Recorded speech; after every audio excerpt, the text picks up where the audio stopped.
Seguimos conversando con el ingeniero Milton Morrison, quien es un especialista en el área, en el sector eléctrico. Le preguntaba en el segmento anterior que quisiera saber cómo está estructurado este sector. Sí, mire, es una muy buena pregunta porque nos da la oportunidad de aclarar otra de las confusiones generalizadas que existen en la República Dominicana. Por ejemplo, muchas personas entienden cuando le hablan del sector eléctrico que el sector eléctrico está controlado o el propietario que dirige todo es el sector privado, porque como siempre las empresas generadoras suenan y los contratos y demás. Pero yo le explico de la siguiente forma. Mire, nosotros tenemos un sector eléctrico mixto con inversiones público y privado. El sector público es dueño, es propietario del 100% de las 3 empresas distribuidoras, Edenorte, de Sur y de Este. También es propietario de la empresa hidroeléctrica, EGIT, 100%, que produce el 10% de la generación que se produce en el país y tiene instalado, en capacidad instalada, más de 500 megavatios. También el Estado es dueño, es propietario del 100% de la empresa de transmisión del país. También es dueño del 62% de las acciones de una de las empresas generadoras más grandes del país, que es Eje Jaina, y recibe el 76% de todos los beneficios que esa empresa generadora, Eje Jaina, liquida a final de año. Pero también es dueño del 50% de otra generadora muy grande, que es Itabo. Entonces, también controla la Superintendencia de Electricidad, que es el órgano regulador, controla y dirige la Comisión Nacional de Energía, que es la entidad llamada a dirigir la política energética del país. También controla y dirige la CDE, que es el interlocutor o líder, como se ha definido en términos pragmáticos, del sector, que otorga contratos, hace licitaciones y demás. Controla el Ministerio de Energía y controla la 3/4 parte del organismo coordinador.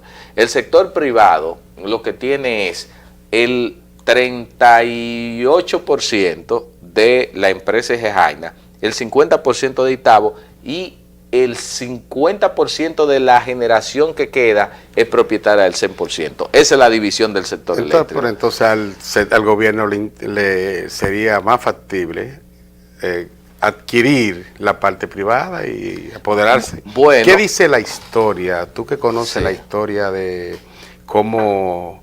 La historia de este sector, cómo se ha iniciado, si con el sector privado primero, con público, cómo ha funcionado en otros países. Claro. Que tú me digas, mira, en otros países el sector privado es quien maneja todo esto de forma eficiente, pero según los datos que tú me acabas de proporcionar, prácticamente más de la mitad lo controla el sector público. Es así. Que yo, si fuera el presidente de la República, tratara de adueñarme, para decirlo de alguna forma, de negociar la parte que todavía lo controla el sector privado, para yo poder así tener la soberanía, tener el poder completo, tener el control completo de todo lo que suceda con la electricidad. Bueno, mire, si eso sucediera, nosotros volveríamos al esquema que teníamos antes de la capitalización. En el 99, cuando se culmina el proceso de capitalización, recuerde usted muy bien que la ley de reforma de la empresa pública que se promulga en el año 97, surgió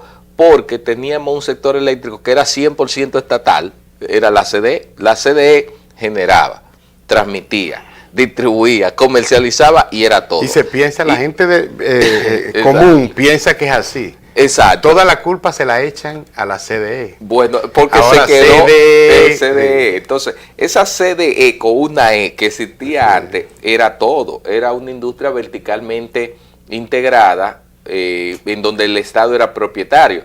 ¿Y por qué se hizo la capitalización? Porque era ineficiente. Porque los apagones no es que son de ahora, de los últimos 15 años. O sea, todo el que tiene uso de razón aquí, de los últimos ahora hay 4, menos apagones. 5. Ahora hay menos apagones. Bueno, pues mire, pues ya usted lo dijo. Entonces, cuando era 100% del Estado, había más apagones. Entonces, surge la capitalización para, en un esquema mixto, darle participación al sector privado y que se mejorara el servicio. No sucedió así por diversas razones. Ahora, ¿qué nos dice la historia para que se vea lo que ha sucedido? En el 1896, el año que viene van a ser 120 años que se instala la primera planta eléctrica en la República Dominicana. Se instaló ahí en la ribera del río Sama, siempre cito que hay un periódico que se llama El Eco de la Opinión, que ya en esa época, que después se convirtió, creo, en lo que es el Listín Diario, que en esa época ya como 5 días después que se instaló la planta estaba hablando que se había dañado y había un apagón que se apagó. O sea,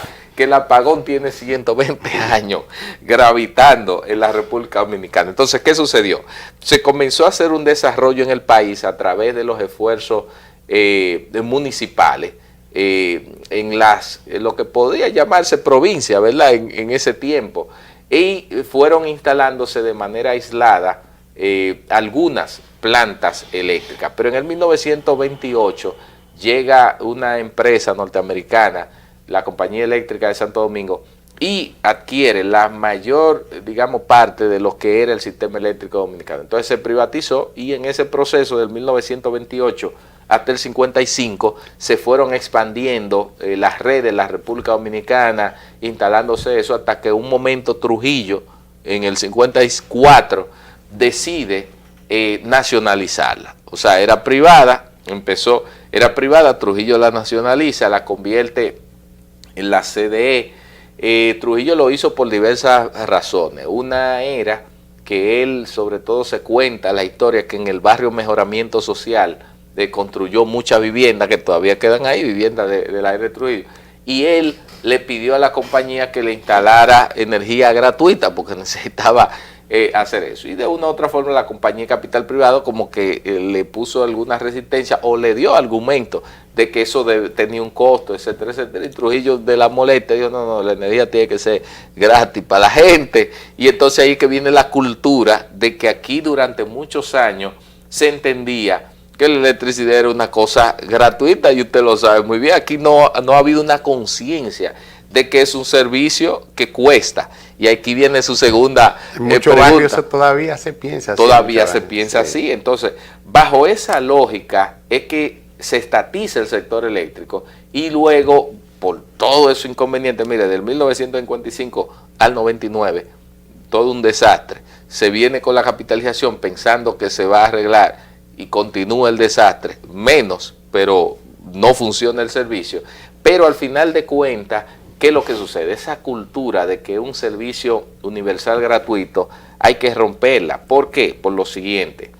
Usted preguntaba ahorita cómo se forma el precio de la electricidad. Sí, pero antes de traer, bueno, espérate, que me dice cuando viene la privatización, entonces al llegar la privatización trae consigo que luego, años después, comienza el Estado nuevamente a adquirir, y lo que se critica, de lo que se habla es de los contratos. Exacto. Se habla, no hay una planta que cobra estando apagada. Exacto. ¿Sabe? Una serie de informaciones. Ahora yo estoy confundido, al que está confundido ahora soy yo, que no sé si son desinformaciones. Exacto. Sí, con respecto a los contratos, que pues se vencen los contratos pronto, porque hay unos contratos que se van a vencer próximamente. Así es. Que fueron hechos para ese periodo. Exacto. Entonces, ¿qué tú le recomiendas al Estado?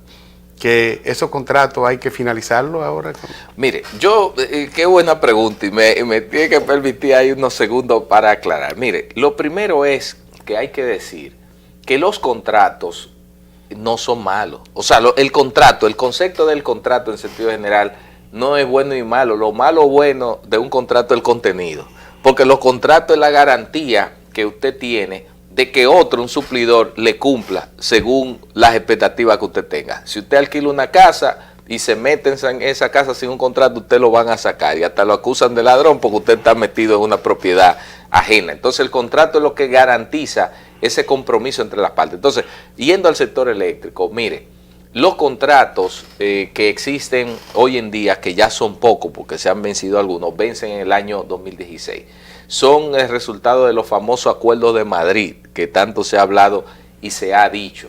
Esos acuerdos, ese acuerdo de Madrid y esos contratos son una extensión o una derivación de lo que fueron los contratos de la capitalización. ¿Qué fue lo que sucedió en ese momento? Mire, se capitalizó el sector eléctrico. En tanto en la distribuidora entraron socios privados con el sector público. En el sector de la generación también. ¿Qué pasó?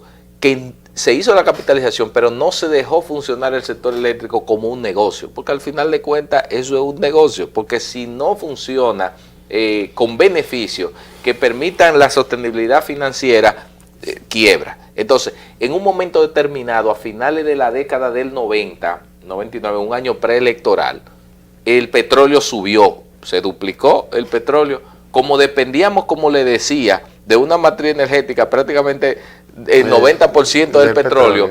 ¿Qué sucedió? Que las empresas distribuidoras dijeron, espérate, pero estos generadores están vendiendo más caro, porque ahora los generadores que producen con petróleo han bajado a prácticamente la mitad en la venta del costo a las empresas distribuidoras. Eso no lo dicen, y las distribuidoras mantienen el mismo precio a los consumidores. Entonces, hace 15 años sucedió lo opuesto. Subió el petróleo y las distribuidoras dijeron, ve acá, los generadores me están vendiendo más caro, yo tengo que traspasar ese costo al cliente, porque si no yo genero un déficit.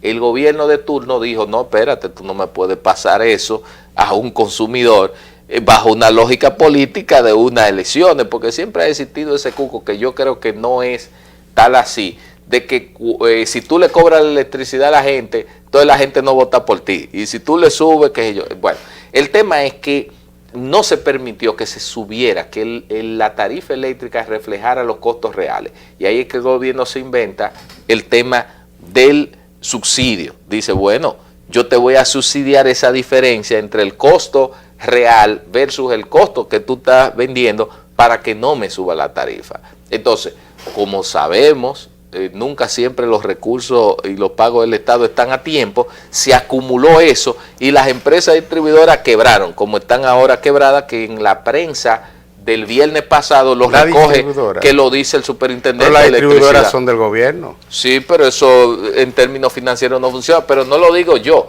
El periódico El Caribe del viernes pasado recoge las declaraciones de una propuesta del superintendente de electricidad, donde él dice que la distribuidora están quebradas, pero me dicen que están cobrando el 90% de lo que se factura. Entonces, exacto, hay cosas como que no se contradicen. El tema es, cobran el 90% de lo que se factura, pero no cobran el 100% de todo lo que se emite, porque son dos cosas.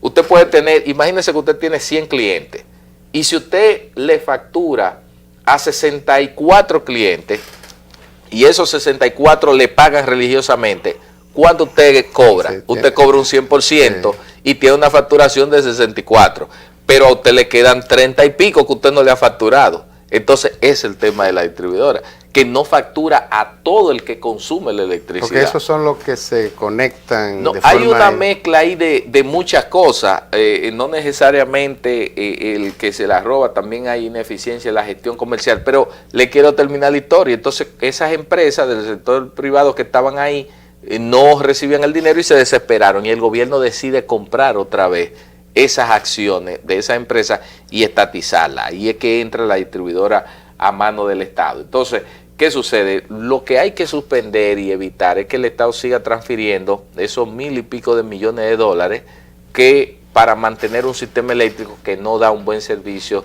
ni sostenible ni 24 horas. Mira, ahora mismo, eso lo establece inclusive la Estrategia Nacional de Desarrollo, sí, contempla como 3 pactos. Sí. Ya se hizo el pacto educativo, se está trabajando ya en el pacto eléctrico. Sí. Pero la gente, cuando le hablan de pacto eléctrico, no tienen... ¿Cuál es el propósito de un pacto eléctrico? Ya, mire, tal como usted dice bien, la Estrategia Nacional de Desarrollo definió 3 grandes problemas que tiene el país, que debe resolverlo a través de la puesta de acuerdo de sus actores principales en la vida social, económica y política. El pacto eléctrico no es más que esa oportunidad que tiene el país de buscarle una solución al problema eléctrico que nos afecta a todos. Y en estos actuales momentos se está en el proceso casi de iniciar las mesas de discusión para hablar de generación, de cómo encontrar una solución y mejorar el sistema de generación, de transmisión, de distribución, de tarifa y aspectos financieros para reducir ese subsidio, de la parte del consumidor y la parte que tiene que ver con el marco legal y regulatorio, porque hay una ley, porque recuérdese que el problema, y por eso es que cuando a la gente le hablan de pacto, estamos todos escépticos, porque el problema histórico de nuestro país no es tanto lo que usted y yo acordemos o lo que usted y yo escribamos, es lo que cumplamos. Aquí el problema es lo que se cumple. No, pues exacto, te pregunto es porque el pacto, ya me explicaste el propósito del pacto, pero pacto significa puesta de acuerdo entre grupos. Exactamente. Entonces, ¿cuáles grupos? ¿Cuáles grupos? Mire, hay 3 sectores identificados y que están trabajando en eso del pacto. Está el sector social, agrupado en una serie de organizaciones, instituciones, expertos de la sociedad civil, visto así, que representan al consumidor. Luego está el sector empresarial, que es un sector consumidor, pero también tiene partes de producción.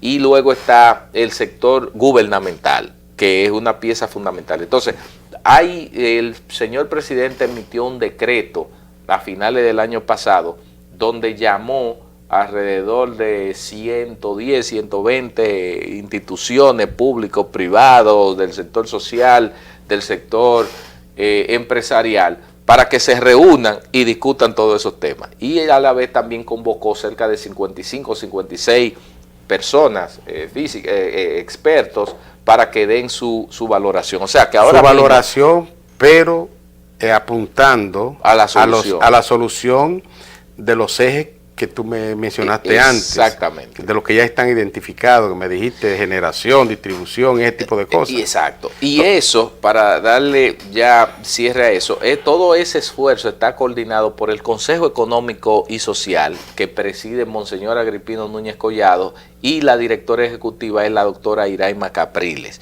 Entonces, ellos están trabajando en todo eso para ver cómo 100 y pico de actores, 200 y pico de actores entre personas e instituciones se pueden poner de acuerdo y buscarle una solución a este problema. Una solución que sería es crear como un plan estratégico para resolver, para presentar el problema eléctrico con lo que estamos, con los ejes que estamos planteando. Exactamente, esa es la idea. Entonces, y por ejemplo, al momento, tú que eres especialista en el área, ¿no?, que te desenvuelve en esta área,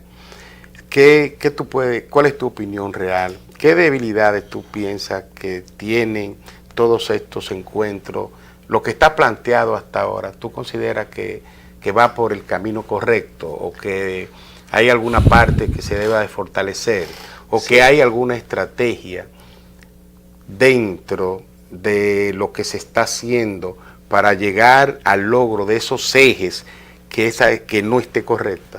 Sí, mire, a mí así, a grandes rasgos, una de las cosas que más me preocupa del proceso del pacto eléctrico es la falta como de involucramiento de la sociedad en sentido general. Y cuando hablo de la sociedad, no solo hablo de esas instituciones, asociaciones que tienen intereses marcados para el pacto mismo, sino la ciudadanía. No siento como un empoderamiento de la gente involucrado en empujar para encontrarle una solución a este problema que nos afecta a todos. Yo percibo mucha apatía o mucha incredulidad de la gente. Si usted entra a la página del pactoeléctrico.do, que es una página que han habilitado donde se pueden ver las propuestas del sector privado, del sector gobierno, del sector de la sociedad civil, hay muy pocas propuestas. Pero es que no es la vía de aterrizarla. Bueno, por ejemplo, el pacto educativo, sí, la sociedad se involucró. Eso es. Entonces, la aterrizaron. Eso. Por eso tratamos de escribir cosas, a ver si la gente entiende y se mete, pero eso es lo que yo noto ahí. O sea, y al final, déjeme decirle algo, y lo he dicho en otras ocasiones y lo reafirmo en este espacio, en reseñas. Mire, el pacto eléctrico no tiene sentido si al final no brinda una solución al problema eléctrico que beneficia al consumidor. Si ahí se van con intereses y posiciones individuales a encontrarle solución a mi problema y no vemos el problema eléctrico como un problema colectivo, entonces eso no va a dar un resultado como todos los esperamos. Entonces, el pacto eléctrico tiene que beneficiar al consumidor, porque cuando hay un consumidor que reciba un servicio eléctrico 24 horas, 7 días a la semana, de calidad, confiable y a precio competitivo, entonces en esa medida podemos decir que resolvimos el problema eléctrico. De lo contrario, no hay solución a ese problema. Estoy totalmente de acuerdo contigo, sí, de que hay que aterrizar sí, el propósito del pacto, sí, por la última razón que acaba de decir. sí. Es decir, si no resuelve al ciudadano un pacto que lo está organizando, la República Dominicana, para decir, todos los sectores, para buscarle una salida al problema, pero que nos beneficiemos todos. Exactamente. Porque no podemos, y ver cómo se va a trabajar. Por ejemplo, ¿qué tú opinas? ¿Que se debe seguir trabajando gobierno, como tú le llamas, una mixto, privado, una alianza entre privado y público? Porque ahora mismo yo creo, la semana pasada, pienso que fue el CONEP, yo pienso, sí, que dice que la planta, por ejemplo, lo que se está haciendo, la planta al carbón, que se la den a ellos a administrar. Bueno. ¿O fue que yo interpreté mal la información? No, sí, hay una propuesta del CONEP que está relacionada, que plantea que construida o desarrollada esas plantas, el gobierno la licite al sector privado bajo la lógica siguiente, porque en la Ley General de Electricidad el rol del Estado se define como desregulador, como árbitro. Entonces es como que tú no puedes ir a una pelea de boxeo, a un ring, en donde hay dos boxeadores, público y privado. Entonces tú eres boxeador, pero también tú eres el árbitro, tú eres el que dice quién está dando los puñetazos y quién es que va ganando la pelea. Pero ¿y por qué no hicieron ellos la inversión? Bueno, lo que pasa es que ellos debieron de hacer la inversión. Lo que pasa es que y solicitarle al gobierno, que es quien regula, sí, el sector, decirle, ok, nosotros lo vamos a construir, vamos a administrar y vamos a regularlo. Lo que pasa es que en ningún momento el gobierno hizo las licitaciones ni el llamado para que el sector privado la hiciera, sino que inmediatamente fue una licitación para el gobierno construirla de manera directa. Ahí es que está la diferencia. Oye, ingeniero, debo de agradecerte tu presencia aquí con nosotros y fue muy grata esta conversación, muy educativa. Gracias. Es una pena que el tiempo sea tan corto que no pudimos, porque lo que tú presentas aquí son cifras totalmente actualizadas. Gracias. O sea, yo pienso que todo el que desee involucrarse o conocer por lo menos del sector eléctrico debe de leer este libro. O sea, felicidades nuevamente. Gracias. Y agradecerte tu presencia y espero que en otro momento tú estés con nuestros amigos de reseña. Claro. Muchísimas gracias. Gracias a ti, sí, y a nuestros amigos televidentes, que será hasta el próximo domingo y que el Señor le bendiga.